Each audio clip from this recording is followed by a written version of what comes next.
और अब बात होगी बिहार में उस पुल के भरभरा कर गिरने की, जिसके गिरने के बाद से एक बड़ा हादसा हो गया। दरअसल गंगा नदी में बन रहा पुल भरभरा कर गिर गया। इसके बाद से लगातार इस मुद्दे को लेकर के राजनीति भी हो रही है।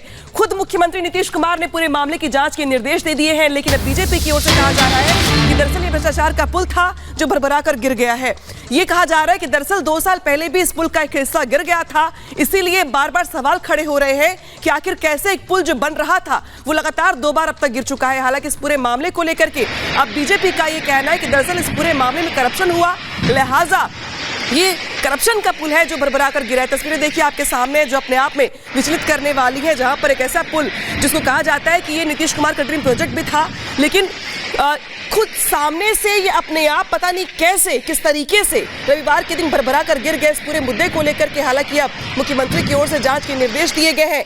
कहा जा रहा है कि खगड़िया गुमानी सुल्तानगंज के बीच ये जो पुल बन रहा था अचानक अपने आप ताश के पत्तों की तरह ढह गया और पानी में समा गया, जिसके बाद से ये कहा जा रहा है कि दरअसल निर्माणाधीन जो पुल था इसको लेके भी काम चल रहा था। हालांकि काम किस तरीके से चल रहा था 4 साल से ये अपने आप में कई सवाल खड़े करता है। तस्वीरें देखिए, तस्वीरें आपके सामने टीवी स्क्रीन पर, जहां पर ये पुल जो है इसका निर्माण 4 साल पहले से चल रहा था। खुद नीतीश कुमार ने इसका शिलान्यास किया था और अब कहा जा रहा है कि इस पुल को लेकर और अब बड़ी खबर आ रही इस मुद्दे को लेकर के, जहां पे नीतीश सरकार पर केंद्रीय मंत्री अश्विनी चौबे का बड़ा हमला सामने आया है।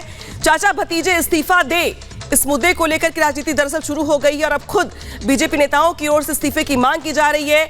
2 बार गिर गया पुल का गिरना करप्शन की कहानी है, नैतिकता के आधार पर इस्तीफा दे चाचा भतीजे, ये बात कही गई है, ये मांग की गई है अश्विनी चौबे की ओर से, जहां पर यह कहा गया है कि कुछ महीनों में ही दरअसल ये पुल 2 बार गिर गया, लिहाजा इस पूरे मामले का नैतिक जिम्मेदारी लेते हुए चाचा भतीजे इस्तीफा दे, क्योंकि कहा यह जा रहा है कि दरअसल ये जो पुल है इसमें जमकर भ्रष्टाचार हुआ है, करप्शन हुआ है, लिहाजा नैतिक जिम्मेदारी लेते हुए अब चाचा भतीजे को इस्तीफा देना चाहिए, क्योंकि इसके पहले भी एक बार 2 साल पहले इस पुल का एक हिस्सा गिर गया था, तभी सवाल खड़े हुए थे। एक बार फिर से कल ये बड़ा हादसा हुआ जब अपने आप ताश के पत्तों की तरह ये पुल ढह गया।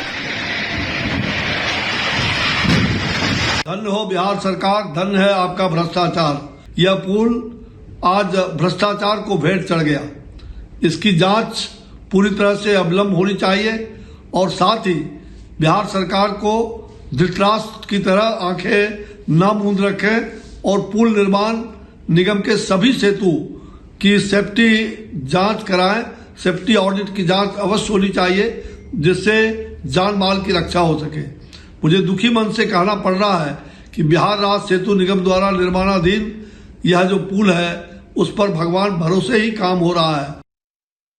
तो सेफ्टी ऑडिट की जांच होनी चाहिए। ये पूरा का पूरा मामला जो है सेफ्टी को लेकर के भी सामने आ रहा है, क्योंकि जिस तरीके से 4 साल से इस पुल का निर्माण चल रहा था, लेकिन 2 साल पहले इसका एक हिस्सा पहले भी गिर चुका है। एक बार फिर से कल ये बड़ा हादसा पेश आया जब अपने आप ये पुल भरभरा करके पानी में समा गया। दरअसल जो लोग वहां पे मौजूद थे वो वीडियो बनाते रहे, लेकिन अपने आप में हैरान तस्वीरें करती हैं, क्योंकि ये जो पुल अभी बन रहा था जिसकी मजबूती को लेकर तमाम दावे किए जा रहे थे, खुद नीतीश कुमार के ड्रीम प्रोजेक्ट्स में से भी ये काम कहा जाता है। 1700 करोड़ की लागत से ये दरअसल पुल बन रहा था। बिहार के भागलपुर में गुमानी सुल्तानगंज पुल में जो ये काम चल रहा था उसको लेकर के तमाम बातें अब कही जा रही हैं और अब बीजेपी की ओर से नैतिकता के आधार पर इस्तीफे की मांग की जा रही है। तो 2 तस्वीरें आपकी स्क्रीन पर हैं, जहां पर एक तस्वीर में गंगा नदी में ये पुल गिरा हुआ है, तो वही दूसरी तस्वीर में आपको दिखाई दे रहा है कि किस तरीके से डिप्टी सीएम वहां पर इस मुद्दे को लेकर के भी सफाई दे रहे हैं।